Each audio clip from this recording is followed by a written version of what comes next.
El nacimiento del hijo de Bhima. Hidimbi se los llevó a todos al lago sagrado de Salivahana. Construyó una casa para ellos y les trajo buena comida. Luego le dijo a Kunti: Madre, sé cuánto amas a tu hijo. Ahora me lo llevaré, pero te lo traeré cada noche. Y Bhima le dijo: Estoy feliz de ver cuánto te preocupas por mí. Me quedaré contigo por algún tiempo, pero en cuanto conozcas la historia de nuestras vidas, te darás cuenta de que aún hay muchas cosas que tenemos que hacer para castigar la maldad de nuestros primos. Me quedaré contigo hasta que tengamos un hijo, y luego tendremos que dejarte para continuar. No es que quiera, pero tengo que hacerlo. Bhima pasó un tiempo muy feliz con Hidimbi. Ella le complacía de 1000 maneras. Le llevó a muchas ciudades bonitas del bosque. Le mostró ríos, montañas y valles. Visitaron los ashrams de muchos rishis, los cuales le recibían con mucho afecto. Después de 7 meses, Vyasa vino a verles para reconfortarles en medio de las dificultades que estaban pasando. Y hablando de Hidimbi, les dijo: Esta bella mujer dará a Bhima un hijo muy valiente. Su fama se extenderá por todo el mundo debido a su valor y audacia. Luego, mirando a Kunti, añadió: La esposa de tu hijo, de ahora en adelante, se llamará Kamala Malini. Y cuando dé a luz a su hijo, comenzaréis a hacer los preparativos para reemprender de nuevo la marcha rumbo a la ciudad de Ekachakra. Tendréis que vestiros con cortezas de árboles y pieles de ciervos para emprender vuestro camino como ermitaños. No os preocupéis por las dificultades que estáis pasando ahora. Tus hijos han nacido para gobernar el mundo. Esta situación no es más que una nube pasajera. El Dharma triunfará al final. Tened paciencia y no desfallezcáis. Nosotros estamos aquí para cuidaros. Y luego Vyasa se fue. Y 7 meses pasaron como si hubieran sido tan solo 7 días. Por fin nació el hijo de Bhima, al que le dieron el nombre de Gatotkacha. Inmediatamente se convirtió en el favorito de todos sus tíos y en especial de Yudhishthira, el cual amaba mucho a su sobrino. Se pasaba horas jugando con el niño. Con su nacimiento llegó el momento de la partida. Bhima tranquilizó a su esposa, que no cesaba de llorar, diciéndole: Seca tus lágrimas. Ahora tienes contigo a nuestro hijo. Cuida mucho de él, pues en él me verás a mí. Cuando quiera estar contigo, pensaré en ti, y tú habrás de venir inmediatamente con la rapidez del pensamiento. Pero ahora tenemos que irnos. Hidimbi se despidió de ellos con lágrimas en los ojos. Se sentía muy infeliz. Y, cogiendo a su hijo en los brazos, regresó con pasos apesumbrados hacia la casa donde había pasado momentos tan dulces en compañía de su amado. Ahora lo único que le quedaba por compañía era su hijo y aquellos recuerdos. Vestidos con cortezas de árboles, pieles de animales y con el pelo revuelto, los Pándavas se dirigían a la ciudad de Ekachakra. No sabían qué les iba a deparar el futuro, pero no podían dudar de las palabras de sus mayores. Vyasa les había pedido que fueran a Ekachakra, y eso ya era suficiente para ellos. Tenían que obedecerle. Yudhishthira había decidido en su juventud no decir jamás no, siempre obediente a sus mayores. Vyasa era su abuelo y sabía muy bien qué era lo más conveniente. Preocupados por su incierto futuro, pero con un extraño sentimiento de paz en sus mentes, los Pándavas y su madre se dirigían a la desconocida ciudad de Ekachakra. Muy bien, pues ahora un poco de análisis, como lo hemos hecho siempre después de leer cada capítulo, ahora el análisis. Y bueno, en este capítulo que estamos leyendo del nacimiento del hijo de Bhima, empezamos a ver un cambio de roles muy interesante, no necesariamente una cuestión de matriarcado ni de feminismo, pero sí un cambio muy marcado de roles donde se nos presenta este paradigma, esta nueva forma de manejar las cosas, donde vemos que Hidimbi, al ser aceptada por los Pándavas, los atiende con el mayor de los cuidados, los lleva todos al lago sagrado de Salivahana, les construye una casa, ella misma, sin ayuda de los demás, ella misma les construye una casa, les trae buena comida, todo esto donde se supone que el paradigma es de que los hombres son los que construyen casa, los que procuran la comida, y aquí es totalmente al revés. Entonces esto es muy interesante, cómo el Mahabharata constantemente nos está haciendo que nos planteemos dudas acerca de los roles establecidos, realmente cuál es el rol, cómo es el rol, cuál es la manera correcta. Debemos de tener muy, muy claramente que si algo hace el hinduismo a nivel personal, a nivel de nuestra conciencia, a un nivel filosófico, es el de señalar, no el de prescribir. Esto es muy importante que lo entendamos. El verdadero hinduismo, como filosofía, como tal, bien entendido, sin caer en prácticas exageradas e irracionales, lo que hace es señala, no prescribe, no da recetas el hinduismo. Y el Mahabharata va muy, muy totalmente en esa línea. El Mahabharata es un compendio grandísimo, enorme, de cuestiones que están siendo simple y sencillamente señaladas. Te señala cosas para que la veas, pero al final de cuentas no te forza como una prescripción, como que tienes que hacer esto, tienes que hacer lo otro, ¿no?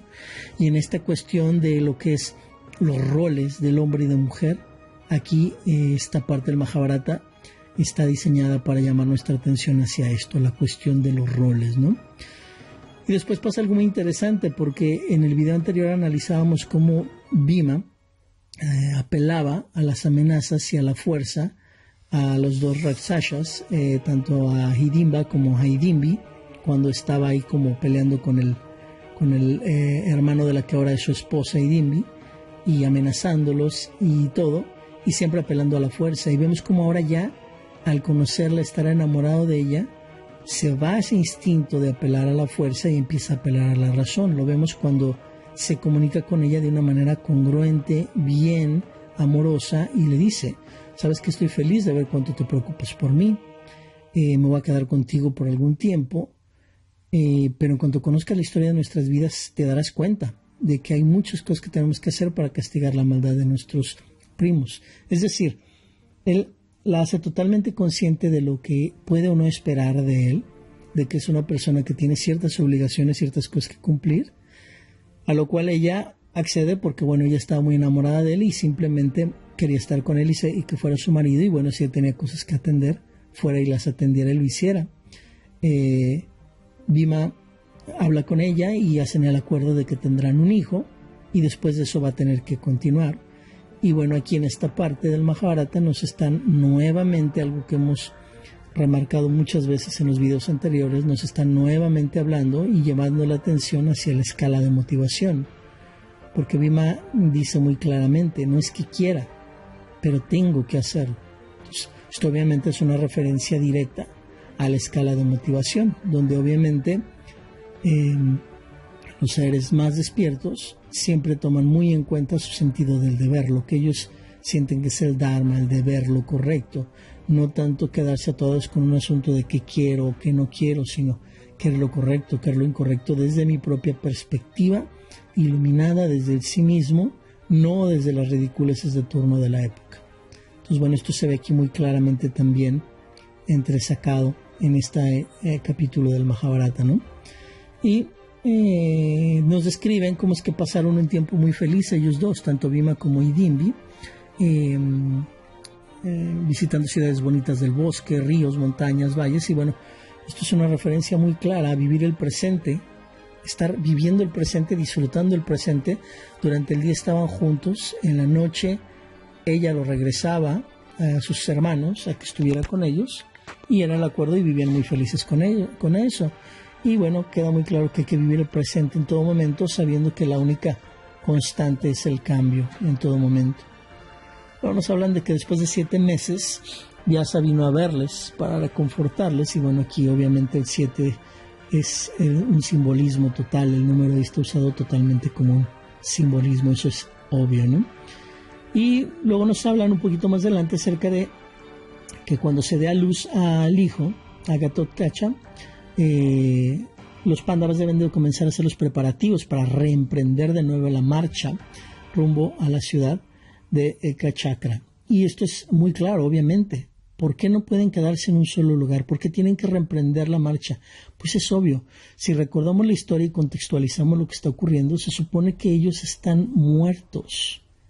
Y aparte de eso hay espías por todos lados, si recuerdan los episodios anteriores. Entonces, bueno, esta cuestión de hacer preparativos para reemprender de nuevo la marcha a otro rumbo es una referencia velada que nos hace el Mahabharata para siempre mantenernos en movimiento. La manera de ser atrapado en la vida es por medio de permanecer estático, de no moverse. Esa es la manera. Sobre todo aquí hay una referencia, una alegoría hacia la mente. La mente que queda detenida, que no está en movimiento, es atrapada.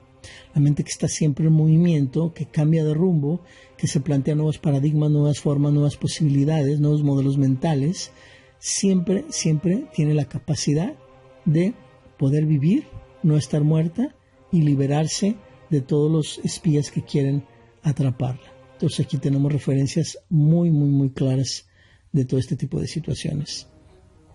Y bueno, luego Vyasa habla acerca de cómo le está diciendo a Kunti que sus hijos han nacido para gobernar el mundo. Y bueno, obviamente una persona iluminada, una persona con sabiduría, pues puede tener predicciones muy claras simplemente por análisis de datos y situaciones. No se necesita ser un vidente o leer una bola de cristal. No se necesita ser un genio para poder predecir que ellos van a gobernar el mundo. ¿Por qué? Pues tiene muy claro Vyasa, conociendo a su descendiente Duryodhana, conociendo a su nieto Duryodhana, sabe claramente que Duryodhana no elegirá a Krishna cuando llegue el momento de una gran guerra, un gran conflicto entre ambos bandos. Sabe claramente por su forma de pensar de Duryodhana, sabe claramente que se va a ir por los números, lo que se tiene, no lo que se es. Va a tomar de Krishna lo que Krishna tiene, no va a tomar de Krishna lo que Krishna es.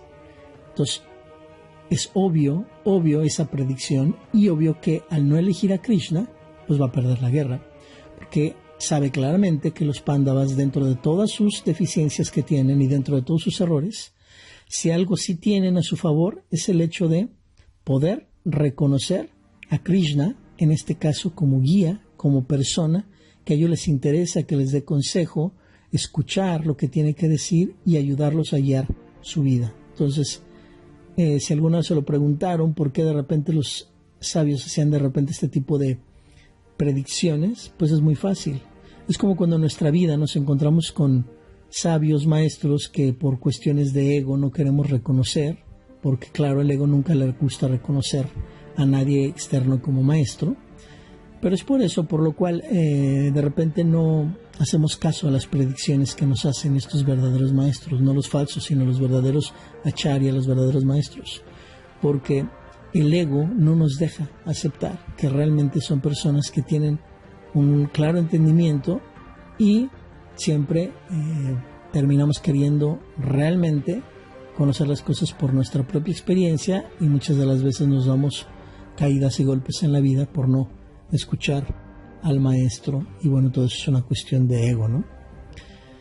Y bueno, aquí nos hacen otra referencia también a cerrar ciclos en la vida, cuando Bhima le dice a Hidimbi, a la mamá de su hijo, le dice que seque sus lágrimas, ahora tienes contigo a nuestro hijo, cuida mucho de él, en él me verás a mí, etcétera, etcétera. Pues es una manera como de recordar que es un ciclo que estaba claro, que tarde o temprano lo iban a tener que cerrar, y ha llegado el momento. Siempre tarde o temprano llega el momento de citas determinantes en nuestra vida. No hay plazo que no se cumpla y hay que estar siempre listos para cerrar un ciclo y no quedarnos atorados en el pasado. Entonces, bueno, sabemos claramente que se queda Hidimbi con su hijo Ghatotkacha, y el cual es un personaje importantísimo del Mahabharata. Ahorita que analicemos este capítulo más a fondo lo veremos por qué. Pero lo que hay que tener muy en claro es que de Ghatotkacha saldrá el hijo de Ghatotkacha, o sea, el nieto de Bhima, será Barbarik. Y Barbarik, bueno, es un personaje impresionante. Yo ya lo he mencionado, incluso la parte final del primer video de esta serie de videos que estamos haciendo en este canal de YouTube, justo los últimos 5 minutos, 7 minutos del primer video, hay un espacio dedicado totalmente a Barbaric, donde nos habla, y lo menciono desde ahí desde hace mucho, como él era el único guerrero que pudo haber terminado con toda la guerra del Kurukshetra en un solo minuto. En un minuto. Pero bueno, claro, él fue a la guerra y ya lo veremos en su momento como Krishna, al igual que todo lo demás, lo maneja a la perfección y Krishna siempre está quitando del medio lo que tenga que quitar del medio para lograr restablecer el Dharma, hacer lo correcto. Entonces, muy interesante cuando estemos ya casi terminando este proyecto, cuando veamos más a fondo la historia de Barbaric, el hijo de Gatotkacha, el nieto de Bhima, el guerrero que pudo haber terminado en un minuto con la guerra del Kurukshetra. Entonces, bueno, tener claro que de ahí saldrá Barbaric. Nos habla aquí también enseguida de tener confianza en nuestros maestros, tener confianza en el maestro, cuando habla de que los Pándavas no sabían que les iba a deparar el futuro, pero no podían dudar de las palabras, en este caso de Vyasa. Entonces, una cosa, el tener confianza en el maestro, y otra cosa es tener una fe ciega, siempre obediente a los mayores, que es un error tremendo que tenía Yudhishthira. Y es una cuestión que denota mucho una costumbre del viejo Dharma. Del viejo Dharma, ese que seguía mucho Bhishma, ese que no seguía Krishna que venía a establecer totalmente un nuevo Dharma, uno adecuado a la época que se tiene que vivir. Y bueno, aquí nos vuelven a recordar que puede pasar si uno dice ciegamente algo, se pone una regla ciega a algo, sin visualizarla realmente si se adecua al Dharma o a las situaciones de vida reales que están ocurriendo. Dice como Yudhishthira había decidido en su juventud no decir jamás no, siempre obediente a sus mayores. Y bueno, obviamente con eso vamos a ver más adelante cómo Yudhishthira se busca a sí mismo y a sus hermanos mil y un calamidades, mil y un problemas, por no tener la fuerza y los suficientes pantalones como Krishna los tuvo para poder cuestionarse y salir de esos viejos modelos mentales e integrar nuevos modelos mentales a su vida, rompiendo viejos paradigmas. Entonces, bueno, básicamente eso se menciona aquí en la traducción en español. Justo aquí, ya brincándonos a la parte del Mahabharata completo en inglés, el original, el completo, justo aquí en esto que les leí el día de hoy, aquí termina el Hidimba Vada Parva. El Hidimba Vada Parva, ¿qué significa esto? Parva, pues ya sabemos que significa capítulo, sección. Vada significa muerte. Y Hidimba, pues el hermano de Hidimbi, el Rakshasha que Bhima mató. Entonces, este Parva, esta sección, fue la sección de la muerte de Hidimba.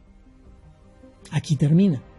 Y justo el video siguiente es un capítulo que se llama, dentro del Mahabharata completo, el Vaka Vada Parva, que significa la muerte, o el capítulo de la muerte de Vaka, que es otro Rakshasha que en el próximo video vamos a ver que también el mismo Bhima va a matar. Entonces, en 2 capítulos seguidos del Mahabharata, uno tras de otro, vemos cómo Bhima mata a 2 Rakshashas, uno que es Hidimba y el siguiente que veremos que es Vaka. Y esto es muy interesante porque nos lleva a una analogía directa. ¿A qué? Pues directísima al Ramayana, súper directísima al Ramayana. Porque, ¿quién era Ravana? Este rey demonio Rama, que es la anterior encarnación de Vishnu, anterior a Krishna, fue quien lo mató. Rama mató a Ravana. ¿Quién era? Pues era exactamente, ni más ni menos que un Rakshasha. Pero ¿qué es toda esta onda? Digo, si hay personas que están viendo este video y no han visto los anteriores, pues ni lo intenten, lo he dicho siempre, se van a perder con tantos nombres, terminologías que hemos dejado muy muy claras en los videos anteriores. Pero para los que se han seguido los videos, pues hemos tenido muy muy en claro el tema de lo que era un Rakshasha, ya lo hemos definido con anterioridad muy claramente. Entonces, es muy interesante cuando nos hablan de estas cuestiones de pelear Bhima contra los Rakshashas. Es muy interesante el simbolismo oculto que nos quieren dar a entender. Porque así como los Devas tenían como enemigos a los Asuras, que es algo de lo que también ya hemos hablado, los humanos tenían como contraparte enemiga a los Rakshasas.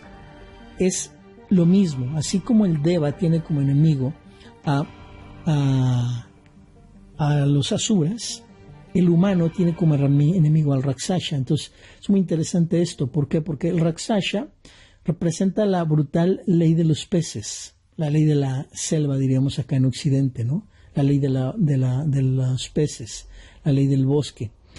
Y eso representan los Rakshasas, entre otras cosas. Y Bhima lo que representa en el humano es la fuerza. Entonces, aquí con estos capítulos de los Rakshasas que son llevados a la muerte por Bhima, nos dan a entender esta ecuación, este cálculo interesante de que entre más brutal sea la ley de los peces, es más importante y más vital aplicar fuerza. No podemos razonar cuando se está manejando la vida con una ley de la selva, con una ley de los peces, de ojo por ojo, diente por diente. Pero también, fíjense que como es muy marcado, que Bhima es el que mata a los Rakshasas, pero cuando se trata de matar a gente muy hábil o gente muy capacitada, por ejemplo Karna, es Arjuna el que es el encargado. ¿Por qué? Porque cuando sales de la brutalidad de la ley de los peces, de la ley de la jungla, y te metes a algo más complejo y más humano que requiere mayor precisión, ahí es donde realmente es ya no es la fuerza bruta representada por Bhima la que gana, sino realmente lo que gana es el equilibrio, que es lo que siempre el arquero representa, en este caso Arjuna, en este caso Karna, siempre es lo que representan los arqueros, el equilibrio. Y ahí es cuando se requiere algo más complejo y más humano, hay que apelar más al equilibrio, y cuando es luchar simple y sencillamente contra la ley del más fuerte, no podemos escaparnos de usar la fuerza. Entonces, bueno, todo esto es parte de los comentarios que les quiero hacer. Y quiero hacerles ver varias cosas muy interesantes que vienen en la traducción original del Mahabharata completo, que les pueden servir mucho. Aquí hay varias citas que voy a sacar tal cual. Hay una cita hermosa en el Mahabharata que no viene en la traducción al español. Y esta es una cita donde los filósofos del hinduismo, de todas estas corrientes del hinduismo que ya he mencionado en videos anteriores cuáles son, cómo los filósofos nos hacían llegar sus formas de pensar y sus planteamientos acerca de la vida y del vivir a través de las voces de los personajes, y en este caso a través de Yudhishthira nos hacen ver esta reflexión. Dice: la observancia de la virtud es deber más alto que la protección de la vida. Esa frase viene aquí, justo en este capítulo que les acabo de leer el día de hoy, pero obviamente en el original en inglés, que es obviamente mucho más extenso, ¿no? En el original en inglés nos dejan muy claramente ver que es Yudhishthira quien le pide a Hidimba que regrese a Bhima con ellos cada día al anochecer. Así es como la historia ocurre realmente, no como está marcado aquí en la traducción al español. Entonces, nada más como dato cultural, es Yudhishthira el que le pide a Hidimba, a la esposa de Bhima, que regrese a Bhima con ellos cada día al anochecer. También sacado directo del original, del Mahabharata original, nos mencionan ahí que Hidimba se la pasaba bien con Bhima y estudiaba cómo hacerlo feliz. Eso es muy interesante, muy interesante este planteamiento de los sabios de la India, cómo nos plantean que la mujer en este caso incluso estudia o ve las posibilidades de cómo hacerle para ser más feliz a su pareja, al hombre. Y cómo no, también lo podemos interpretar en sentido inverso. El hombre también puede estudiar claramente cómo hacer más feliz a su mujer. Entonces nos dice eso, el Mahabharata textual nos dice que asumía las más bellas de las formas, se divertía con él y estudiaba cómo hacerlo feliz. Cuando nos habla de que asumía la más bella de las formas, Hidimba, aquí hay una clara connotación y referencia a la sexualidad, tremendamente poética y velada, pero la hay. Dice que Hidimba asumía la más bella de las formas y se divertía con él. Entonces, obviamente, nos da a entender muy claramente pues, el espíritu de juego y el tomarse las cosas con una gran creatividad, incluso en el aspecto íntimo entre otros, muy muy interesante, como de una manera muy velada nos hacen estas referencias dentro del Mahabharata. Y bueno, si comparáramos eso, cómo manejamos nosotros nuestra relación de pareja, pues sinceramente muchos de nosotros tal vez saldríamos como reprobados o dejando mucho que desear, ¿no? Pero bueno, esto que lo analice cada quien de los que están escuchando esto. Y nos mencionan algo muy interesante, dice cómo Hidimba poseía ella la velocidad de la mente. Y ahí es un simbolismo también muy, muy, muy interesante. Nos está hablando del lado femenino, de la parte femenina que hay en cualquier persona, ¿no? Como esa parte femenina, esa parte libre, es una velocidad muy, muy grande la que puede llegar a tener, ¿no?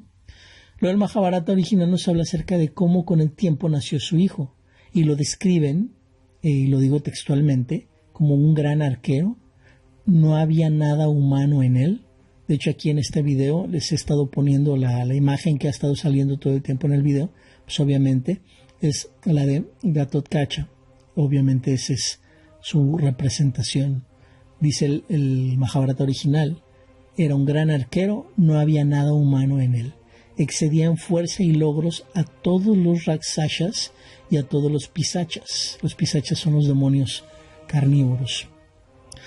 Y nos menciona algo muy interesante que de inmediato nos hace recordar al nacimiento de Vyasa. Nos dice que 1 hora después de nacer ya era un adolescente. Entonces seguimos aquí nuevamente con la línea que les he mencionado mucho en todos los videos. Tenemos que seguir la línea muy muy de cerca a todos estos los que yo denomino los no humanos. Todos los Pándavas, en este caso Gatotkacha, todos los que no son hijos de humano con humano, nos dan todo este tipo de características fantásticas, todas estas características impresionantes, ¿no?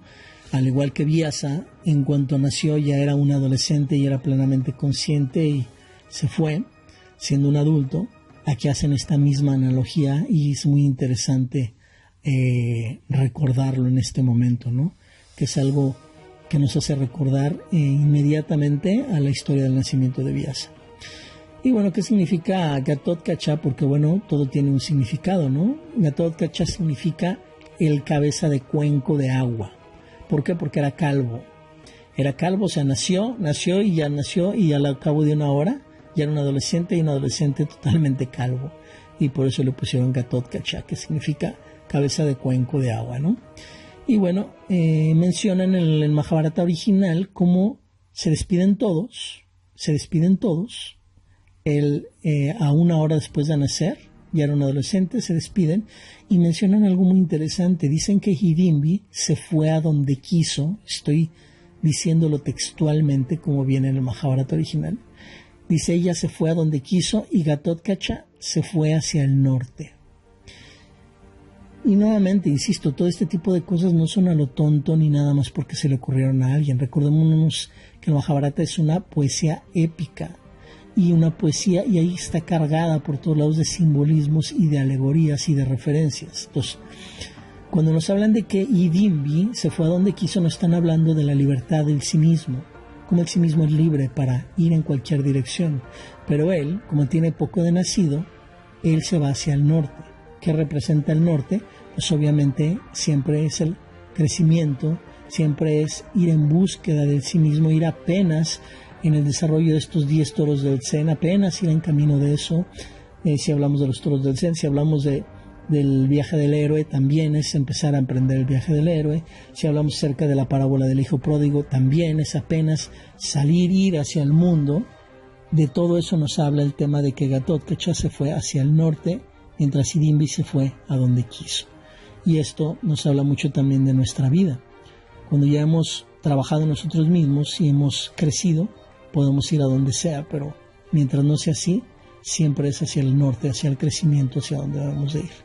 Y otra cosa muy interesante que nos hablan aquí en el Mahabharata original, y de hecho no viene en ningún otro lado, y es impresionante, casi nadie lo sabe, mencionan aquí claramente lo siguiente, y lo cito textualmente, dice: de hecho fue Indra mismo quien creó, por medio de dar una parte de sí mismo, a Gatotkacha. Esto que les acabo de leer es impresionante.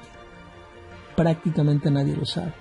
O sea, nos está dando a entender el Mahabharata original que realmente no es un hijo 100% directo de Bhima. Tal vez en lo físico sí, pero no en lo genético ni en lo sutil.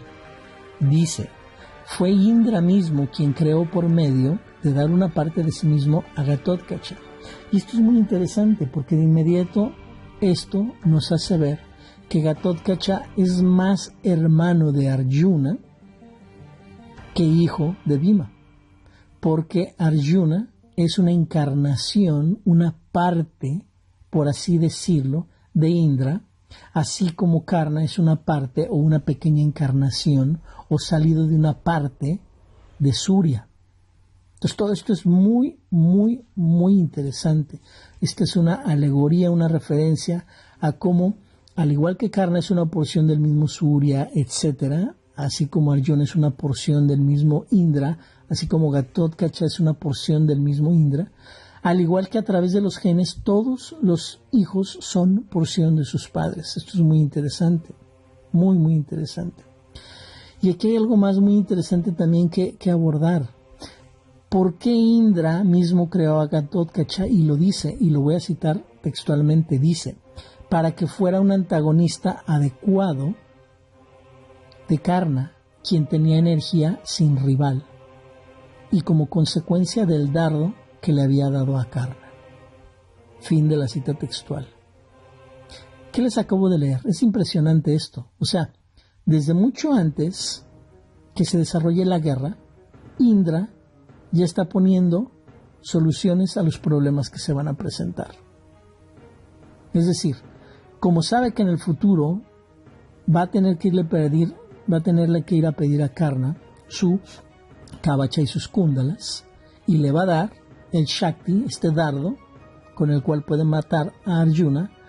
Para que no mate a Arjuna, da otra porción de sí mismo, encarnada en Ghatotkacha, y lo entrega a este hijo, entre comillas hijo, en sacrificio de muerte, para que Karna lo mate, y así pueda salvarse Arjuna.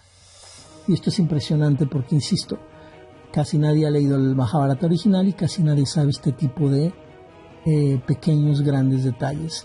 Y esto suena mucho, si lo analizan, suena mucho como el sacrificio que existe a nivel de cuestión de cristianismo, este sacrificio tan hermoso donde se nos hace la alegoría del padre que da como sacrificio a su hijo. En este caso es un hijo, Ghatotkacha, por otro hijo, que es Arjuna, pero el sacrificio, la muerte como una cuestión simbólica, no literal, para que el Dharma se establezca, eso sí se mantiene. Nada más que en esta historia, obviamente, pues con la finalidad de paso, Indra no perder el control del cielo contra los asuras. O sea, de una u otra manera también se habla mucho como el Mahabharata es, dentro de una de las muchas interpretaciones que tiene, también se habla de que es una interpretación de la lucha de las fuerzas del mal representadas por los asuras contra las fuerzas dármicas representadas de una u otra manera por los devas y sus aliados. Entonces, bueno, es muy interesante esto. Y también otra cosa muy interesante, y con esta termino, es tener en cuenta que toda la guerra y vida de los Pándavas, o sea, toda la cantidad extremadamente grande, más allá de 100 años, no recuerdo cuántos, pero muchísimos, una cantidad extrema de años que vivieron los Pándavas, toda la guerra y toda esa vida, lo que para los Pándavas fue una vida completa, para los Devas representa prácticamente un día. O sea, los tiempos del cielo, en muchos de los textos del hinduismo lo dejan muy en claro, son muy diferentes a los tiempos humanos. Lo que representa un día para lo que es los Devas, es una cantidad de tiempo enorme, grandísima, muchísimos años para un humano, ¿no? Entonces, todo esto de tener un hijo, entregarlo en sacrificio y recibirlos en el cielo, para ellos, para Surya, para Indra, etcétera, fue o duró como un día para ellos como Devas. Fue algo rapidísimo. Todo lo movieron muy rápido. En un día, lo que para ellos fue un día, movieron todo, la vida y muerte de toda esta cuestión de los Pándavas, etcétera, y la cuestión de que nazcan y vayan al cielo.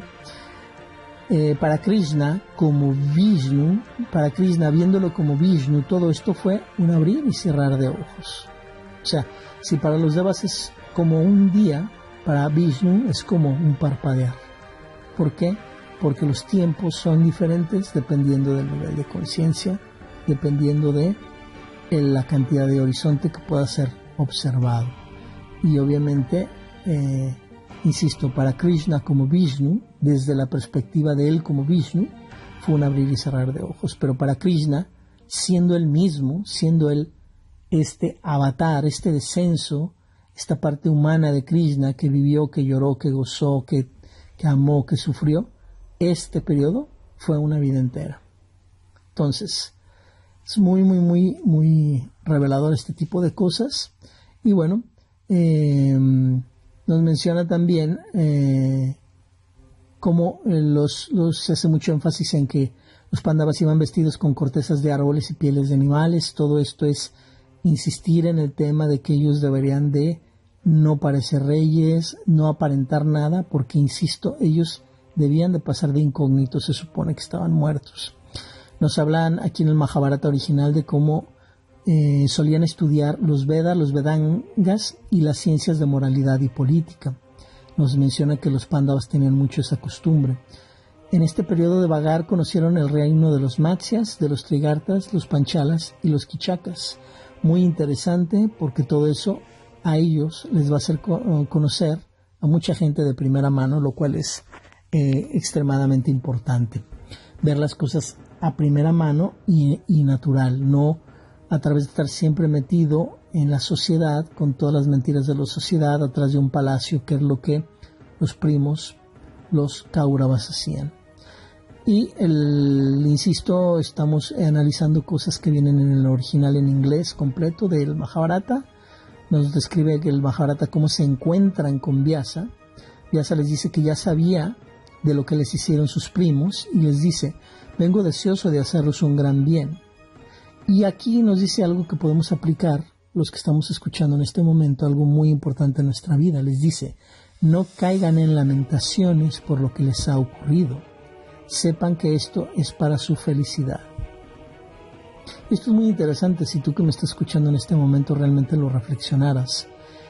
Cómo cuando las cosas se saben interpretar adecuadamente podemos encontrar que es una pérdida de tiempo caer en lamentaciones. Porque mucho de lo que ocurre en nuestra vida, si lo podemos canalizar adecuadamente, a final de cuentas va a ser para una felicidad. Y luego les dice Vyasa también aquí en el Mahabharata original: sin duda ustedes y los hijos de Dhritarashtra son ante mis ojos iguales. Sin embargo, los humanos son siempre parciales hacia aquellos que han sufrido una desgracia o están en sus años de juventud. Es por ello que mi afecto es hacia ustedes mayor. Y en consecuencia de ese afecto, deseo hacerles algún bien. Y ahí es donde les pide que vayan a Ekachakra y esperen por su regreso. Y viene luego, además de esto que de por sí, esto que les acabo de leer es impresionante también como simbolismo, viene un simbolismo más que también les voy a comentar porque viene escrito tal cual en el Mahabharata original. En inglés no viene en el Mahabharata en español.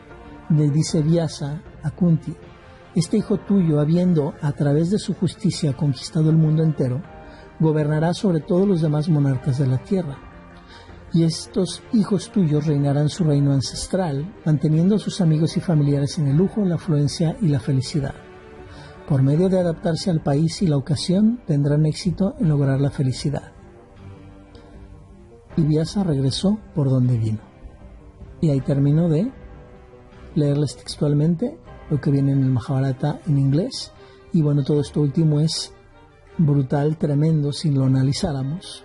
¿Por qué? Porque nos está hablando cómo Yudhishthira, este hijo tuyo, se refiere a Yudhishthira, a través de su justicia ha conquistado el mundo entero.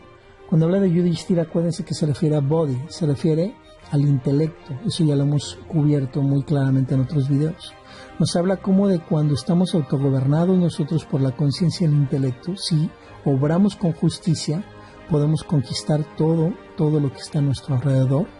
e incluso llegar a gobernar sobre todas las personas que hay a nuestro alrededor, pero no como ego, sino como justicia, como justicia. Y luego cuando habla de que se reinará el reino ancestral, está hablando del registro milenario, está hablando de la mente, de todo lo que hay en la mente, en el ADN. Ahí está haciendo una alegoría con el reino ancestral, reinar sobre todos esos miedos, todos esos condicionamientos que vienen de nuestros ancestros. Todo eso dice que esos hijos suyos de Kunti, es decir, el humano como tal, iluminado, con todas sus partes y con todos sus chakras y todas sus energías bajo control, podrán totalmente reinar incluso sobre el registro milenario, sobre la mente, además manteniendo a sus amigos y familiares en el lujo, la afluencia y la felicidad. Es decir, quien tiene toda su energía canalizada, quien tiene todos sus centros de energía y toda su conciencia y sus fuerzas manejadas a través de la justicia y con conciencia, va a tener incluso su medio ambiente, sus amigos y sus familiares, no nada más en la afluencia y en el lujo, sino también en la felicidad. Y por si ese fuera poco, termina diciéndonos que por medio de adaptarse al país y la ocasión tendrán éxito en lograr la felicidad. Se está refiriendo a ti, no se está refiriendo a los Pándavas. Se está refiriendo a ti que me escuchas en este momento. Que si tú tienes la capacidad de adaptarte a cada país, es decir, país representa un lugar con ciertas costumbres, una familia, un lugar a donde vayas, una situación de vida. Si tú te puedes adaptar a ese lugar y a esa ocasión, tendrás éxito en lograr la felicidad. Quien no puede adaptarse, no logra la felicidad. Y termina diciéndonos que Vyasa, que representa al sabio, al rishi, al iluminado, regresó por donde vino. ¿Qué simbolismo es esto? ¿Por qué ponen que regresó por donde vino? Porque no anda vagando. Él no anda vagando, ni anda como los Pándavas, escondiéndose o apenas tratando de descubrir hacia dónde va. Él ya sabe a dónde va y va de vuelta al origen. Con esto terminamos el video de hoy. Muchas gracias.